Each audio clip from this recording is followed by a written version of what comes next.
Welcome to our presentation. I'm Ruben Gonzalez, and 2 years ago, I decided to change my career and follow my passion of becoming a software engineer. Hi, I'm Casey.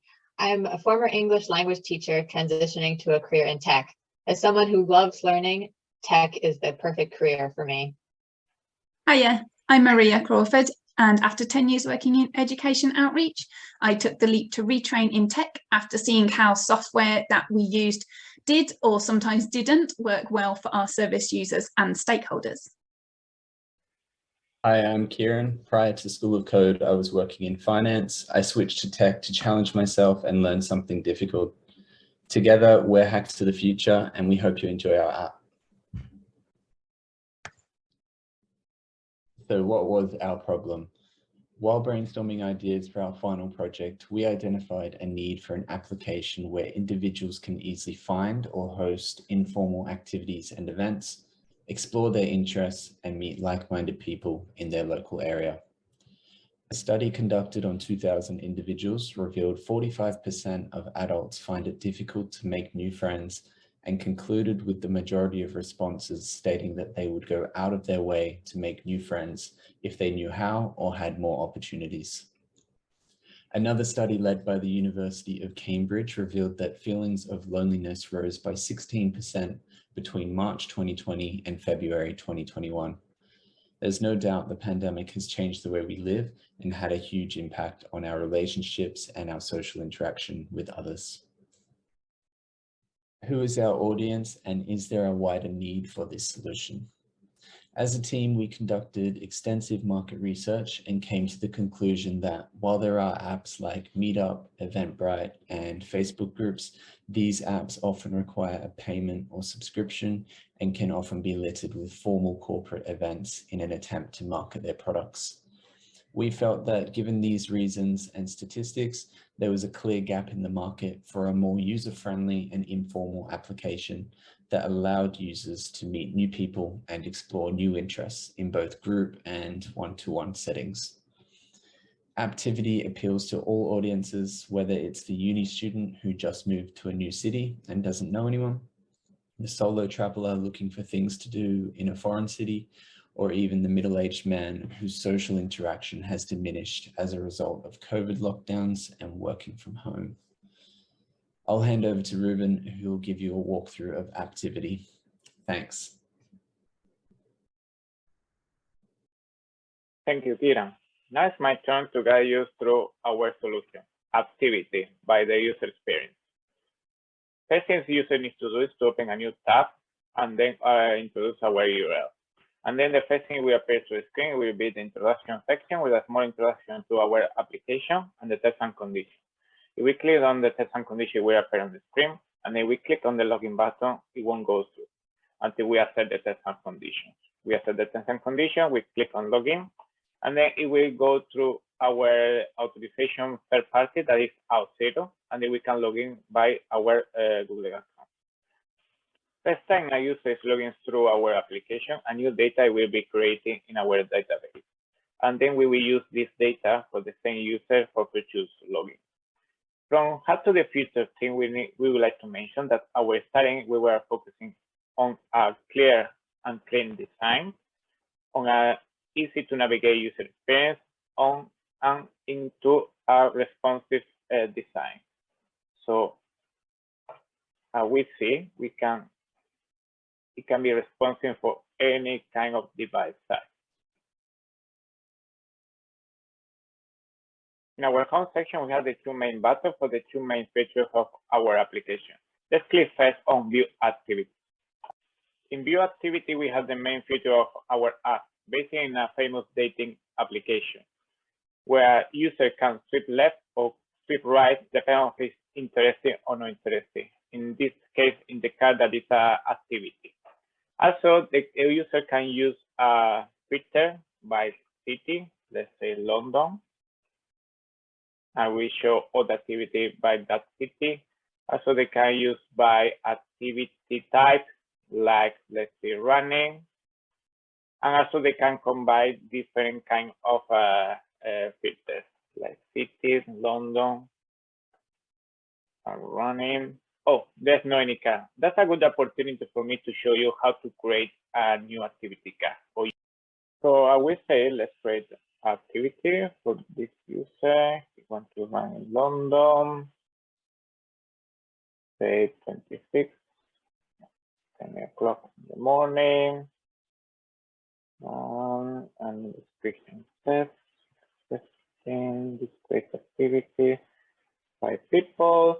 And then once the user fill up the form, he can press on create button, and then our database will be updated with that activity and will be ready for other users. If the user wants to see the activity that he's hosting, he can go to activity calendar, and he can see here the activity that we already created. He can press on it, and we show the activity that is hosting. It will be blue to difference with the other attending activities. In that activity, we have 2 buttons to collapse to come back to the activity calendar, or we can do cancel hosting.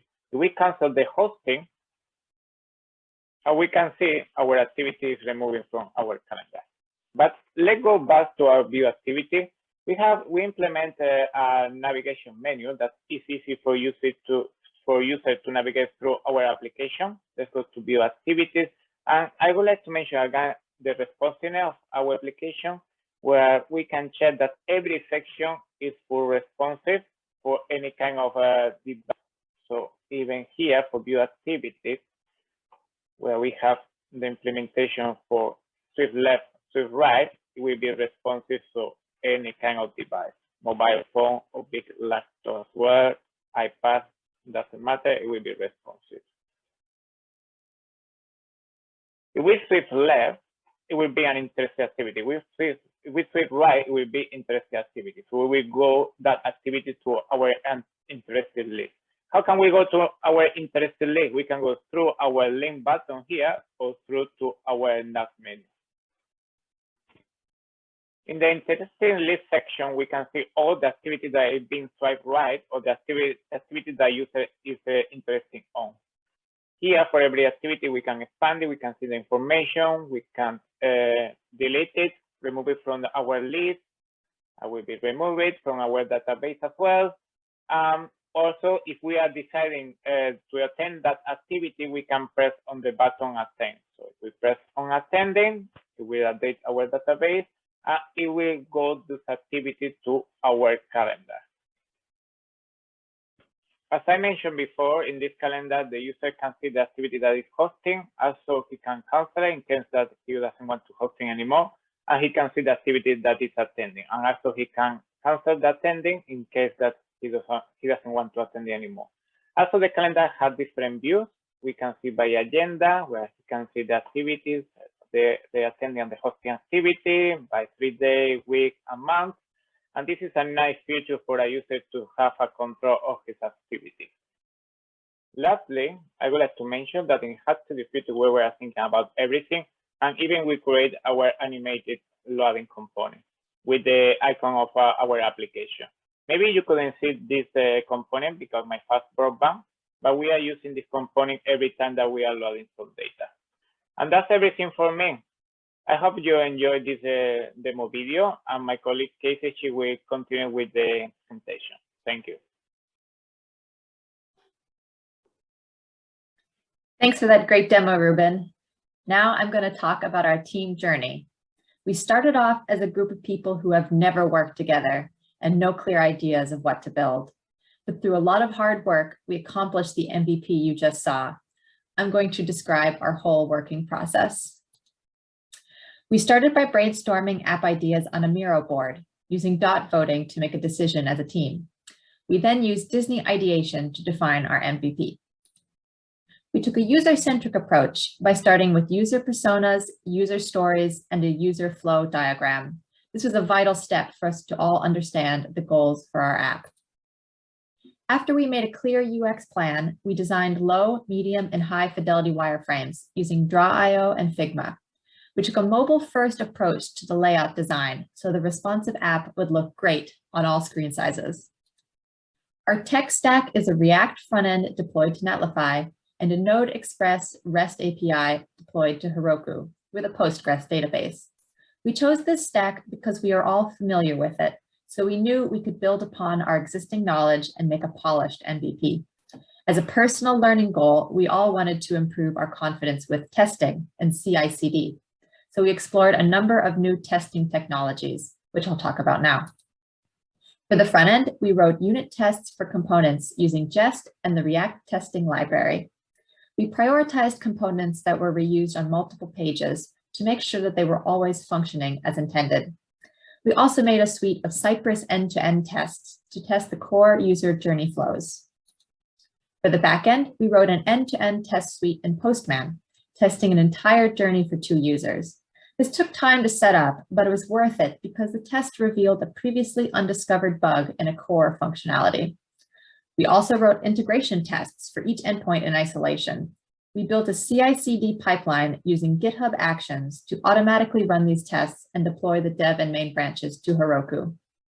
This pipeline takes about 3 minutes to complete, and at our desired pace of 3 pull requests a day, this automatic CI/CD pipeline alone would save us approximately 3 hours of work for every project month, as well as keeping our code bug-free. The key to our success as a team was clear communication. Throughout development, we tried to swap pairs frequently so everyone would get a chance to work on the front end and back end. We used documentation to share knowledge. For the front end, we made a tree diagram so everyone could know the relationship of the React components and where they can be reused. On the back end, we kept up-to-date documentation on our API endpoints and the database structure in an ERD.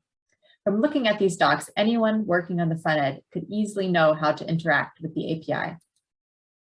We managed our work on a Trello board using a Kanban-style agile approach.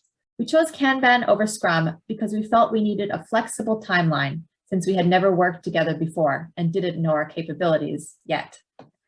We kept a record of our daily stand-ups and retros so we could reflect on trends. Our growing team velocity shows in the graph of our front-end commits, which increased every week for a final 16-fold improvement over week 1. That's not bad for a new team, right? I'll now pass it to Maria to talk about a reflection of the whole process. Thanks, Casey. I'm now going to discuss a bit of analysis of how our project went. On our first day, we discussed and agreed our team manifesto. That included to keep in regular contact with each other, both informally over chat messages and Zoom catch-ups, as well as more formal daily stand-ups and retrospectives. We agreed to lead in areas we felt were strengths, as well as giving each other space and time to develop around our weaknesses.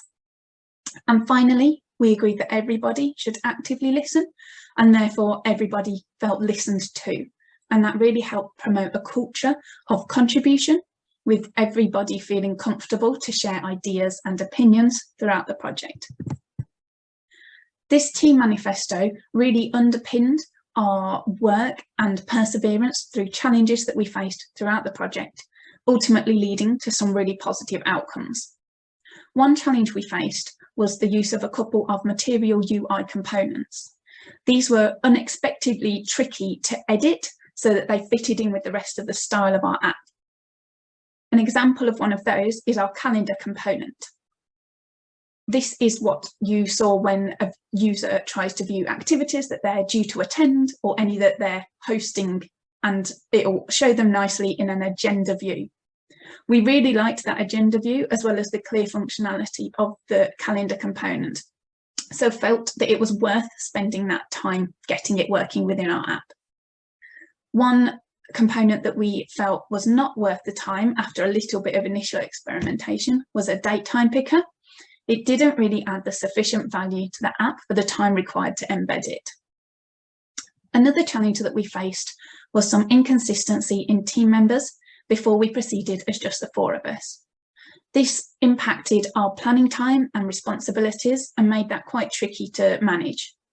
We had to rapidly develop strong and clear communication amongst each other, and having not met or worked with each other previously at all, we worked really hard to get to know each other's strengths and weaknesses, as well as getting an understanding and empathy of how each other works well and each other's personalities. As our project progressed, so did our understanding of our team's velocity.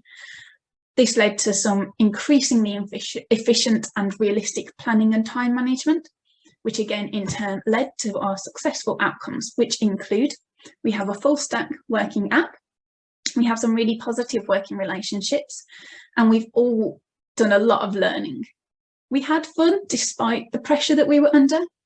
And finally, we have lots of ideas for how we could further develop our app. We had so many ideas, it was quite hard to pick which ones would be part of our MVP and which ones might come at a later date. Here are our 3 next steps, and these have been decided based on what level of value they would add to the user, as well as how long we think that these tasks would take to complete and deploy.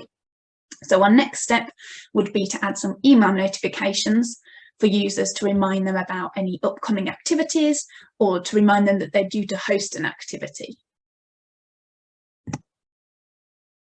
Thank you so much for watching our presentation. We hope you've enjoyed it, and we hope you're as keen on the app as we are. We'd really encourage you now to go and click around and explore the app. And if you have any further questions or would like to discuss any of this, please do feel free to contact any of us, and we'd be more than happy to have a chat. Thank you so much.